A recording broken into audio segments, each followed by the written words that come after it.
देखा था, अकबर शुरू हुआ था, हुमायूं तक हो गया था। और अकबर ने बताया था कि अकबर ने जो उनका जो पहला जो स्थापत्य है वो है आगरा का किला। आगरा के किले में इन्होंने अकबरी महल, जहांगीरी महल, दिल्ली द्वार ये स्थापना किया था। तो ये आपको जानना है, ठीक है। आइए जरा सा इसकी चीज देख लें। तो हम लोग जो है जो आगरा का जो किला था उसमें 3 स्थान बताया था ना आपको हमने, 3 के 4, अकबरी महल, जहांगीरी महल, जयपुर भवन और दिल्ली द्वार। तो जो ये जहांगीरी महल था आगरा किले में, ध्यान समझिए जरा सा। अगर सवाल पूछ ले कि जहांगीरी महल तो संगमरमर से किसने कर दिया था, संगमरमर का किसने बनाया, तो क्या हो जाएगा भाई उत्तर उसका। कल अगर आपको याद हो तो कल चर्चा हुई थी, आप ध्यान से देखें। तो जो आगरा का जो किला था, आगरा का किला, आगरा का किला में जो कहानी आपको सुनानी थी मुझे वो ये है कि यहाँ पर कई भवन थे, जैसे इसमें अकबरी महल, जहांगीरी महल, जयपुर भवन और आपका दिल्ली द्वार। दिल्ली द्वार। अब ये जो जहांगीरी महल था, इस महल में इस शासक ने आगे चल करके संगमरमर लगवा दिया आगे चल करके। तो आप कहेंगे भाई कि क्योंकि अकबर का है और जहांगीरी महल है तो फिर जहांगीर होगा, तो जहांगीर ने अपने कार्यकाल में लगाया होगा। नहीं, गलत है, गलत है। सही क्या है? सही है आपका शाहजहां। शाहजहां ने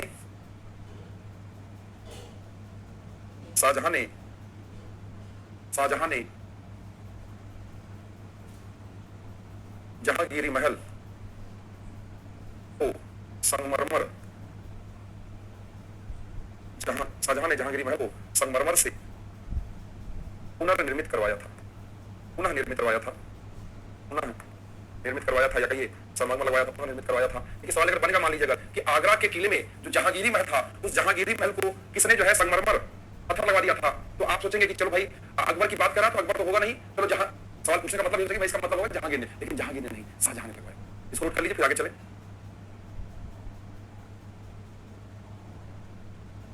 चलिए आइए अब देखते हैं फतेहपुर सीकरी।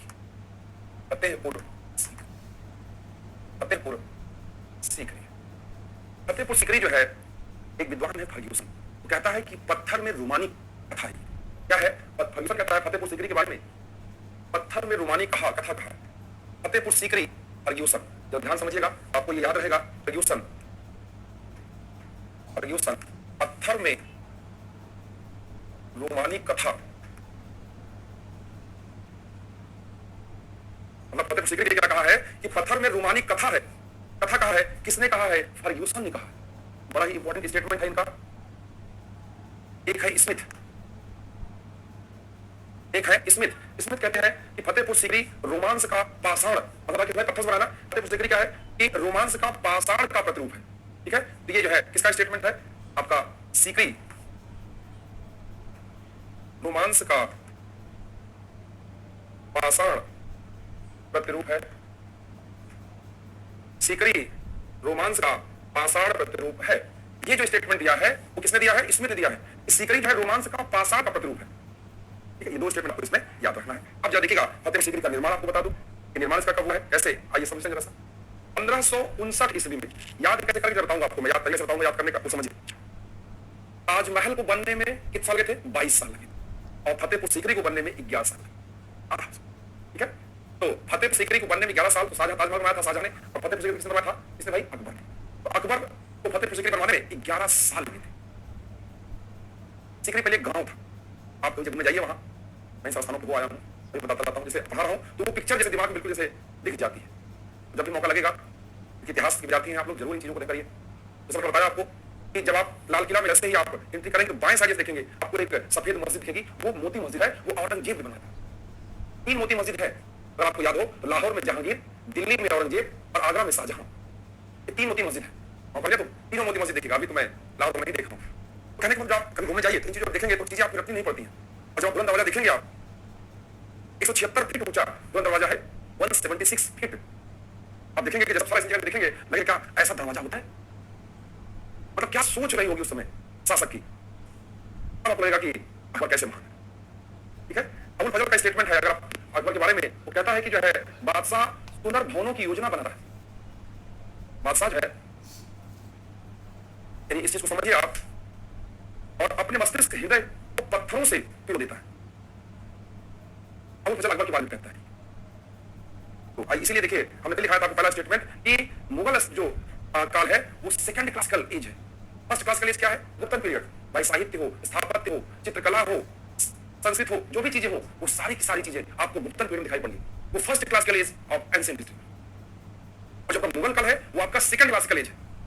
आइए देखिए जरा और बताया कैसे याद करेंगे। तो फतेहपुर सीकरी जो है 1559 ईस्वी से लेकर के 1570 ईस्वी यानी 11 साल में निर्मित हुआ था। 11 साल में बना था, 11 साल में बना था। यानी ताजमहल के आधे समय में, ताजमहल के आधे समय में ये बना था।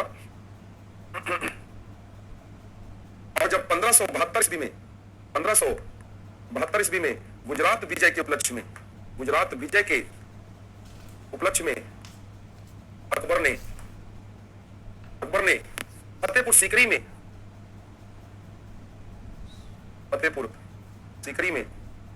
सीकरी में बुलंद दरवाजा बनवाया था। बुलंद दरवाजा बनवाया था। ये जो है आपका कब बनवाया था? इस सवाल बार पूछा जाता है कि बुलंद दरवाजा कब बनवाया? तो गुजरात विजय के उपलक्ष्य में अकबर ने बुलंद दरवाजा, मतलब बड़ी विजय बड़ा दरवाजा। इसमें कहा था कि अकबर की ये जो विजय थी, गुजरात 2 बार जीता। एक बार जीत के आया, फिर लोग कब्जा कर लिए और मात्र 9 दिन में, कहीं कहीं किताब मिलता है 11 दिन में आगरा से फतेहपुर सीकरी पहुंच गया था, बहुत तेज गति से। इसीलिए ये कहा जाता है कि सबसे तेज गति से युद्ध को जीतने से जो दिया जाता है अकबर को गुजरात। बड़ी विजय थी और बड़ी विजय का बड़ा दरवाजा, बुलंद दरवाजा, कहां पे? फतेहपुर सीकरी।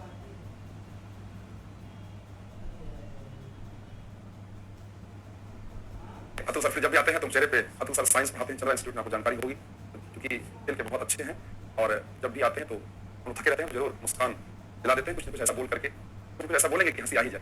चलिए धन्यवाद अतुल सर। चलिए देखिए क्या है। तो गुजरात जो विजय थी, बड़ी विजय थी, उस बड़ी विजय के उपलक्ष्य में बुलंद दरवाजा बनवाया था फतेहपुर सीकरी में अकबर ने।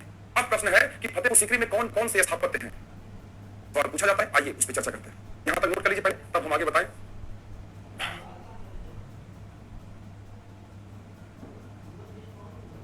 हाँ, एक चीज बताना चाहूंगा, एक चीज और, जो बुलंद दरवाजा है ये फतेहपुर सीकरी का दक्षिणी द्वार है। क्या है? दक्षिणी द्वार उसका जो है वो क्या है आपका? बुलंद दरवाजा।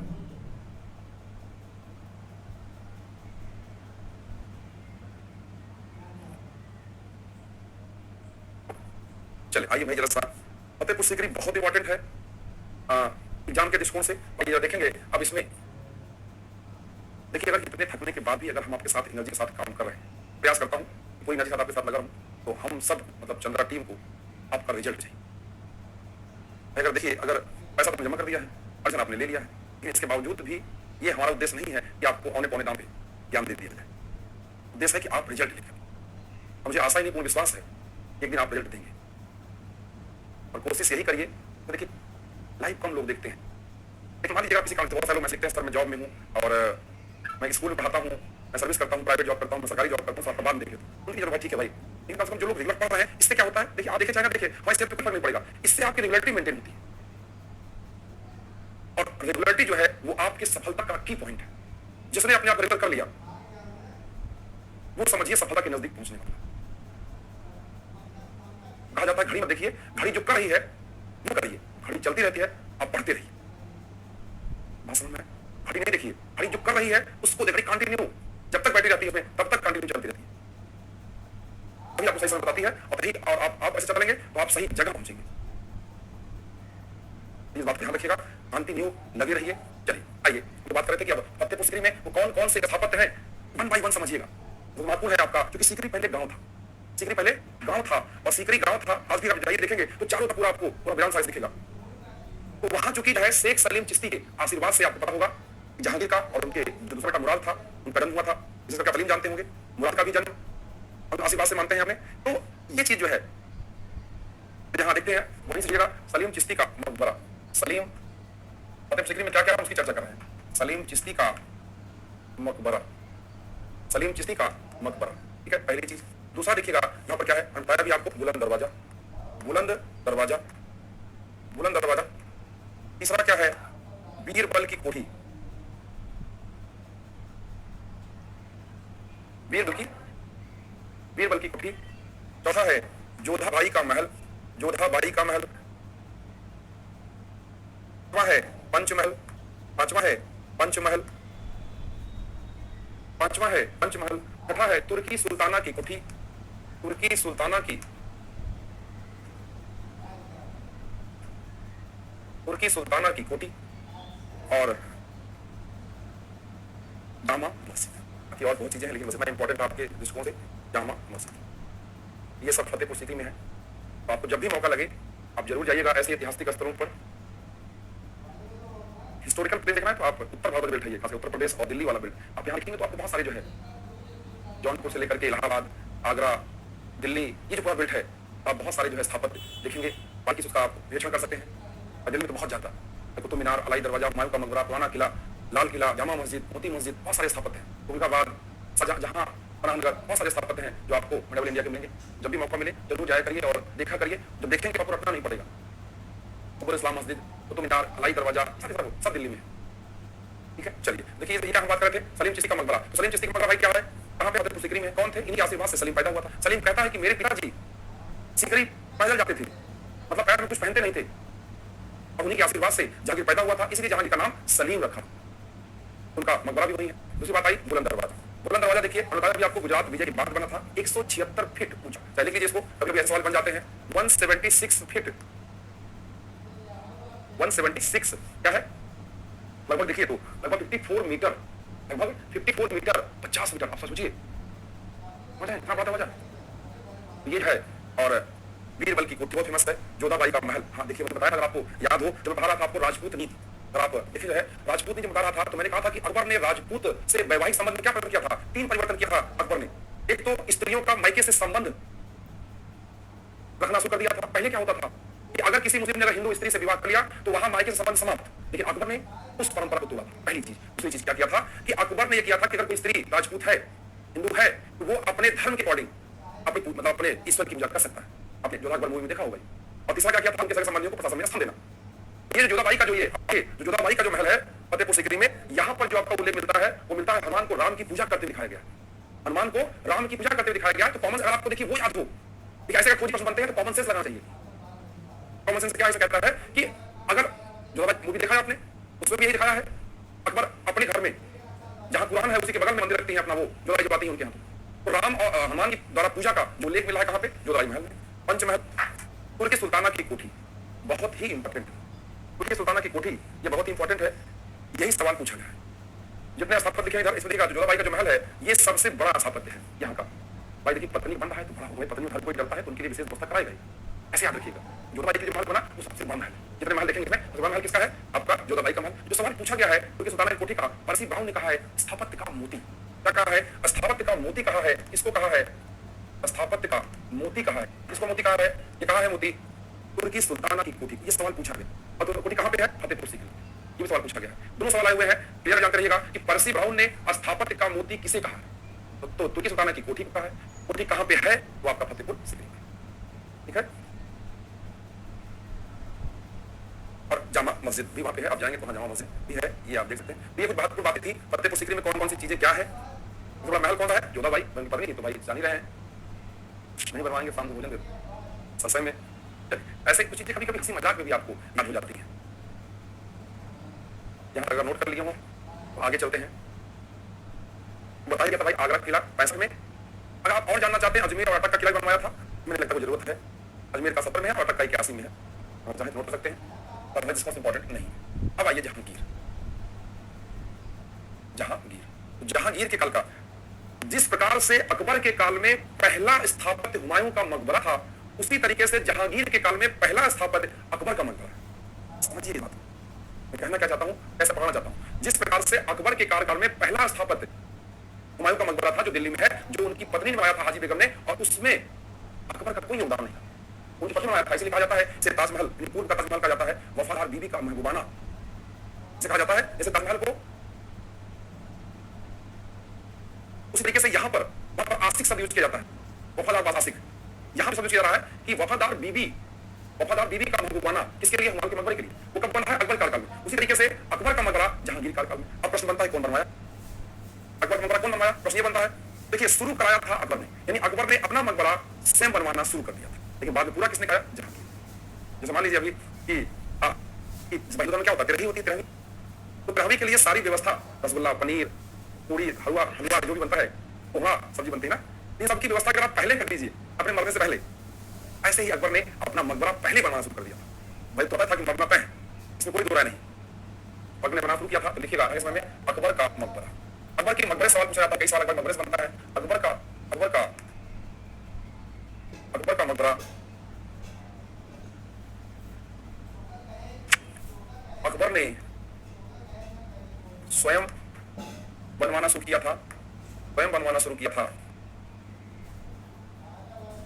किया था, लेकिन पूरा जहांगीर ने करवाया था। देखिए, अगर हम चाहते अब तक खाता साल उनका खाता समाप्त हो चुका होता, केवल अकबर पढ़ाते सब कुछ पढ़ा देते एक ही बार में, लेकिन तब बार बार जो रिवीजन का, क्योंकि मेरे जो पढ़ाई के जो आदर्श है वो ठंडाई, और ठंडाई जो कहा है करत अभ्यास से जन्म हो सुना, तो लगातार अभ्यास नियम उनके ठंडाई के अभ्यास का, तत्परता का, प्रभाव का। तो अभ्यास का जो नियम है वो तभी आएगा जब बार बार चीजें करेंगे।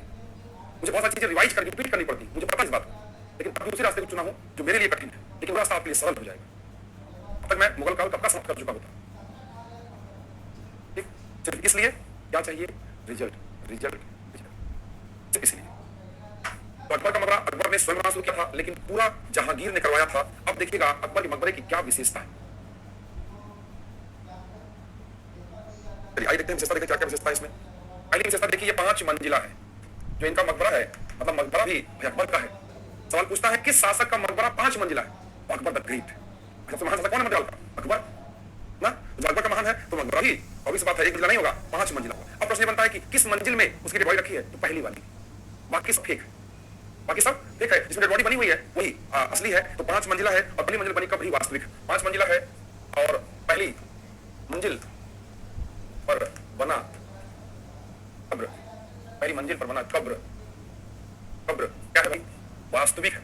ये सवाल एक बार पूछा गया है, वास्तविक है, बाकी जो मंजिल है सब फेक है, ठीक है, पहली चीज। दूसरी चीज, अकबर के मकबरे में गुंबद का अभाव है,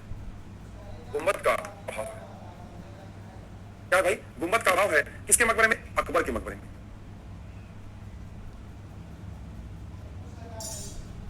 तीसरी बात है, जहांगीर ने मकबरे के चारों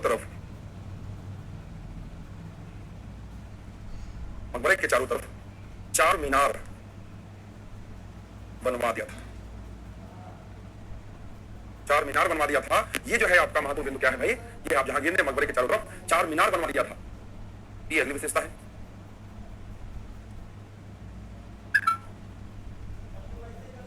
नोट कर लीजिए, मैं कमेंट देख लेता हूं आप लोगों का।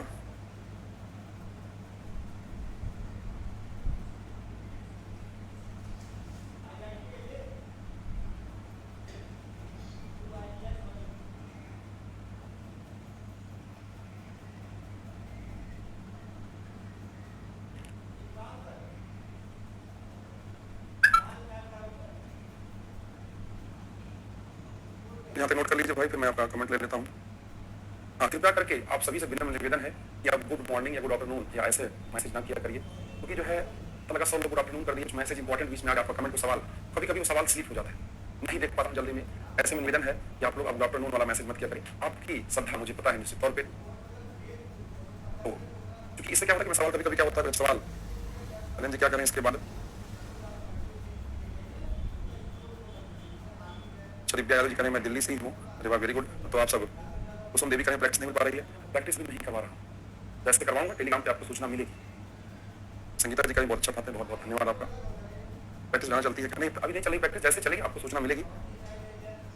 यूट्यूब पर देखते हैं संतलाल जी हम नहीं मिलते हैं, हाँ अभी नहीं मिल रहा हूँ, जल्दी मिलूंगा, घबराइए नहीं। नम्रता आप रोहित पूछ रही है कि फतेहपुर सीकरी किसकी याद में, भाई सलीम बाबा, हाँ भाई जो चिश्ती संत है, नहीं भाई बुझाते थे, ये गाँव था उनका, 11 साल लगे थे बनने में, इसको आस्था थी इनके प्रति इनकी।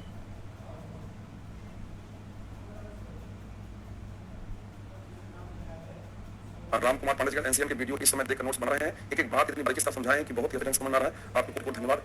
राम कुमार जी, जो भी समस्या होगी राम कुमार जी, बाकी जितनी भी समस्या होगी वो जरूर बताइएगा। कोई किस वीडियो में कुछ कोई आपको लगता है कि जो है कुछ प्रॉब्लम है, तो मैं जरूर उसको जो है कमेंट लूंगा।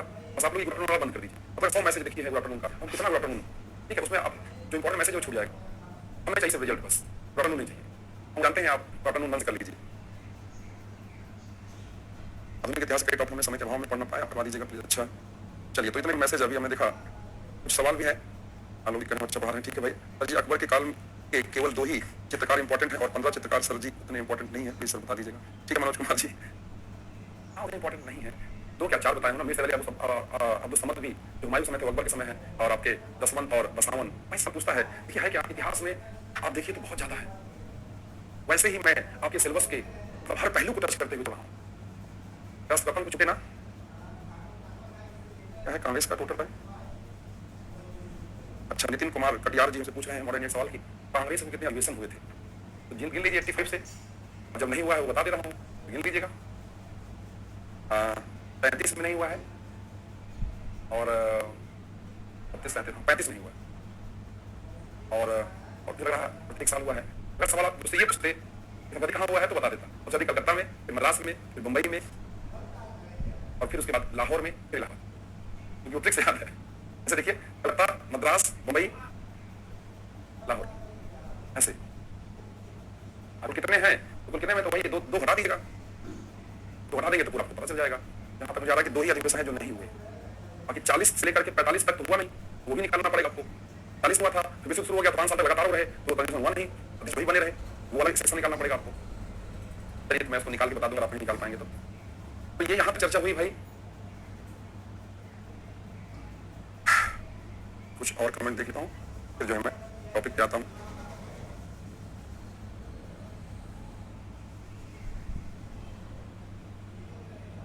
बाल समझ क्या करें सर, बिना टेस्ट सफलता थोड़ा दूर नहीं लगता है, जब टेस्ट चलता है तब सफलता नजदीक नहीं लगती सर, आप टेस्ट पेपर।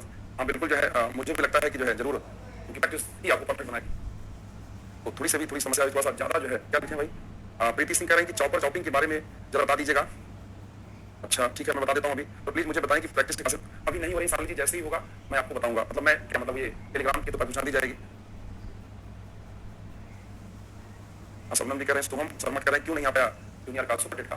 देखिए शुभम जी, सरकार की महिमा है, जो सरकार करे, लेकिन कुल मिलाकर करके एक चीज ये जान लीजिए, आएगा सब, क्योंकि है क्या, चुनावी वर्ष। अपने यहाँ उत्तर प्रदेश में ये नियम है, जिस साल चुनावी वर्ष, हमारा क्या चुनावी साल है, चुनावी वर्ष कहा जाता है इसको, क्योंकि वो साल तो चुनावी होता है, उसके पहले साल चुनावी वर्ष कहा जाता है, जब माहौल बनाया जाता है। कोई भी पार्टी का नियम बन रहा है, खींच खांच के थोड़ा सा ले जाएंगे अभी, और नजदीक आपको माहौल बनाते हुए आएगी सारी वैकेंसी। ये एक अच्छा सिग्नल है कि आप उस दौर में जब वैकेंसी का, मैं तो अगर आप तैयारी नहीं करेंगे, देखिए सरकार बन जाएगी, चाहे जिसकी बने, 3 साल फिर हो जाएगी वैकेंसी। इसलिए गोल्डन चांस है, बिल्कुल बिना कुछ सोचे समझे अपनी तैयारी को पूर्णता देते रहिए। चॉपर चॉपिंग के बारे में बता देता हूं भाई, जो ऐसे लोग वीडियो देख रहे हैं, ये अच्छा है, आप लोग देखते रहिएगा, समझिएगा। प्रीति का सवाल है, पाषाण काल का एक सवाल पूछा गया है, चॉपर चॉपिंग के बारे में जरा क्लियर कर दें। आइए जरा समझिए, जरा समझिए उस टॉपिक को हर करके यहाँ समझ लीजिए। देखिए, पाषाण काल को पहले 2 भागों में बांटा गया था, पूरा पाषाण और नवपाषाण, ठीक है, ये आपने समझा होगा। और बाद में फिर मध्य पाषाण काल भी खोज किया गया था, मध्य पाषाण काल की भी खोज कर ली गई थी। तो पूरा पाषाण काल को 3 भागों में बांटा गया है। निम्न पूरा पाषाण को बोलते हैं लोअर पैलियोलिथिक, मध्य पूरा पाषाण को बोलते हैं मिडिल पैलियोलिथिक, एंड उच्च पूरा पाषाण को बोलते हैं अपर पैलियोलिथिक। तो जो निम्न पूरा पाषाण काल है, इसका मैंने ट्रिक क्या बताया था कि कैसे यहाँ क्या उत्तर याद करेंगे, तो CCC पास है, अगर CCC पास है तो आप नौकरी जो है आ जाएंगे, और अगर आप जो है CCC पास हुए, नौकरी नहीं मिली, तो आप BSP ज्वाइन कर लें, बहुजन समाज पार्टी ज्वाइन कर लें। ये इस काल के उपकरण थे, और फिर आपके जीवन में देखिए ब्लेड की तरह धार आ जाएगी, ऐसा कुछ मैंने बताया था आपको, याद हो। तो इस काल के जो उपकरण है, चापर है, चॉपिंग है, क्लीवर है, टेबल है और हैंडेक्स है। अब आइए समझिए यहाँ पर ये किस काल के उपकरण है, आपने ये समझा। तो निम्न पूरा पाषाण काल के उपकरण है, चापर और चॉपिंग, इसी बारे में आपने पूछा है। तो ये देखिएगा प्रीति सिंह, आप ये देखिए, ये ऐसा पत्थर जो गोला है, जो गोला पत्थर है, इसको बोलते हैं पेबल। क्या बोलते हैं, पेबल। सब समझ लीजिए भाई। देखिए, आपने कभी देखा है, जब अभी जो लोग हरिद्वार जो लोग गए हो, हरिद्वार में देखिए जब गंगा जी उतरती है मैदान मतलब क्षेत्रों में, वहां देखिए भाई गोले गोले पत्थर एकदम, हम लोग उठा कर लेके आते हैं उन पत्थरों को, और घर में पूजा करते हैं, और कहते हैं हमारे शंकर जी करते हैं पूजा। लेकिन उस समय पाषाण काल में इन पत्थरों को पेबल कहा गया। क्या कहा गया था, पेबल कहा गया था। बस अब आप समझ गए होंगे मैं कहना क्या चाहता हूँ। शुभम शर्मा जी, आपका प्रश्न यह है, और आपने कभी गवर्नमेंट जॉब के लिए ट्राई किया है कि नहीं? ये सवाल बड़ा अच्छा सवाल है, कभी बताऊंगा जब आप लोग रिजल्ट लेकर के आएंगे यहाँ मिलने के लिए, तब चर्चा करूंगा अभी मैं क्या करता था और क्या कर रहा हूँ, तो चर्चा करूंगा। दर्द को मत खोले दीजिए तो बेहतर है, दर्द को दर्द बना रहने दीजिए। आइए समझिए इस चीज को। देखिए जरा सा, ये 2 पत्थर है, एक गोला पत्थर जो है बिल्कुल चिकना सा देखिए, और कभी कभी आप जब घर में बालू उड़वाती है, छोटे चीने पत्थर गोल पत्थर आपको दिखाई पड़ जाते हैं, वही क्या है, पेबल। वो पेबल ऐसे नहीं बन गया, वो नदी में टकराते, ऐसा नहीं कि उसको भगवान ने गोला पत्थर करके भेजा था वहां से, ना, ऐसा नहीं भेजा था। वो पत्थर जो है पानी में टकराते गोला हो गया। क्या हो गया, वो गोला हो गया, वो पत्थर टकराते अब जा करके, मैं कहूंगा शुभम जी 0.88 नंबर से जब इंटरव्यू फेल हुआ था, मैं ध्यान नहीं पड़ रहा था, रात भर नींद नहीं आई थी, ठंडी में भी पसीने आ गए पूरी रात। तो इसीलिए कहता हूँ दर्द को समझिए और सिर्फ मेहनत करिए। तो एक एक सवाल की समय, एक सवाल में भी एक सवाल से अगर देखा जाए जो एग्जाम दिया था जिसमें इंटरव्यू, एक सवाल 2 नंबर का था। तो ऐसे कई सारे प्रकरण हैं। तो ये जो दर्द वाला था वो मैंने आपको बताया कि पूरी रात, और मैं बता भी सकता था कि रिजल्ट आ गया, होते रात में। तो ये दर्द है। तो कहने का मतलब है कि उस दर्द को आप ना फेस करें, इसलिए बार बार आपको कहता रहता हूँ सिर्फ रिजल्ट चाहिए। तो वही आपका, मैं तो कहता हूँ मोक्ष है। तो ये जो गोला पत्थर है, ये गोला पत्थर, और इस गोले पत्थर पर जब पत्थर से हम जब टकराते हैं तो जो चिप निकल जाता है, जो चिप निकल गया, जो चिप्पी निकल गई, उससे ही बोलते हैं। जैसे मान लीजिए आपने, जरा समझिए इस बात को, मान लीजिए आपने इस पत्थर पे मारा और ये यहां से पत्थर टूट गया, यहां से पत्थर टूट गया और ये चिप्पी निकल गई, ये चिप्पी निकल गई, ये जो चिप्पी निकली इसी को बोलते हैं फ्लेक, जिसको हम लोग चिप्पी कहते हैं। इसी को क्या बोलते हैं? फ्लेक। इसी को क्या बोलते हैं? फ्लेक। तो अब जो है जो बचा रह गया पत्थर, इसको बोलते हैं कोर। इसको क्या बोलते हैं? कोर। इसको क्या बोलते हैं? कोर। तो ये जो कोर है, ये कोर इस काल के उपकरण, जो पत्थर बचा रह गया, उस बचे हुए पत्थर से जब उपकरण बनाया गया तो उसे बोलते हैं कोर। क्या बोलते हैं? कोर बोलते हैं। अब जरा समझिएगा, बात हो रही थी चापर और चॉपिंग की। अब देखिए इसे क्या बोलते हैं? जो पत्थर बचा रह गया उसे क्या बोलते हैं भाई? कोर। जो पत्थर निकल गया उसे बोलते हैं फ्लेक। तो ये जो मिडिल पैलियोलिथिक है, ये फ्लेक से बनता है। इसे बताया था आपको कि ये फ्लेक संस्कृति कब है? मध्य पुरापाषाण काल में। मध्य पुरापाषाण काल जो संस्कृति है वो फ्लेक है, और जो उच्च पुरापाषाण संस्कृति है वो ब्लेड है। आपने हमने समझाया आपको। और आप ब्लेड अगर देखते होंगे, जैसा ब्लेड आप देखते हैं, तो ये देखिए जरा सा, इसकी लंबाई चौड़ाई से ज्यादा होती है, दोगुनी होती है। जो आप सामान्य ब्लेड देखते हैं, वही लक्षण याद रखिए। हाँ पत्थर कहीं, लेकिन आप तुलना कर समझिए कैसे आप याद करें इसको। मैं समझाना चाह रहा हूँ, ब्लेड जो है, ब्लेड में क्या होता था कि फ्लेक से इस काल के उपकरण बनते थे और इस काल के उपकरण बनते थे, लेकिन जो है उच्च पुरापाषाण काल का जो ब्लेड है, इसकी लंबाई इसकी चौड़ाई से 2 गुना ज्यादा होती थी। उसकी लंबाई उस चौड़ाई से 2 गुना ज्यादा होती थी, बन रहा फ्लेक से। लेकिन जो पत्थर बचा रह गया उसे बोलते हैं कोर। और कोर से किस काल पर बने हैं? निम्न पुरापाषाण काल के। अब देखिए जरा सा, ये है टेबल। अब अगर केवल एक तरफ चिप्पी निकल जाए, ठीक है, जब एक तरफ चिप्पी निकल जाए ऐसे, तो इसको बोलते हैं चॉपर। इसको क्या बोलते हैं? चॉपर। और जब दोनों तरफ से निकल जाए उसे बोलते हैं चॉपिंग। इसे बोलते हैं चॉपिंग। अब समझ में आ गया होगा आपके कि जब एक ही तरफ, देखिए बोला पता था ये टेबल है, ये क्या है? टेबल। जब एक ही तरफ निकले, मतलब ये ऐसे ऐसे, ये देखिए एक तरफ ऐसे है और एक तरफ ऐसे है, और जब दोनों तरफ निकल जाएगा ऐसे, ये चॉपिंग है और ये चॉपर है। ठीक, तो जब एक तरफ निकलेगा तो चॉपर है, और जब दोनों तरफ निकल जाएगा वो चॉपिंग है। Chopping clear. उसके बाद जब एक तरफ निकल जाएगा तो हेंडेक्स बनेगा और क्लीवर बनेगा। क्लीवर जो है यू आकार का होता है। ठीक है, तो ये जो है इस काल के पत्थर थे उनके उपकरण। अब ये जो फ्लेक है, ये मध्य पुरापाषाण काल के उपकरण, और उच्च पुरापाषाण काल जो उपकरण है वो ब्लेड है। बनते वो भी फ्लेक से है, लेकिन उनकी जो है जो लंबाई होती है वो चौड़ाई की 2 गुनी। ये कंसेप्ट था। ठीक है, ये प्रीति सिंह जी का सवाल है, तो मैंने बता दिया। चलिए, तो आज के इस सेक्शन में इतना ही रखते हैं, और फिर जो है मिलेंगे, लेकिन आप पढ़िए। बस एक चीज कहूंगा, आज लेना ही। बहुत बहुत धन्यवाद।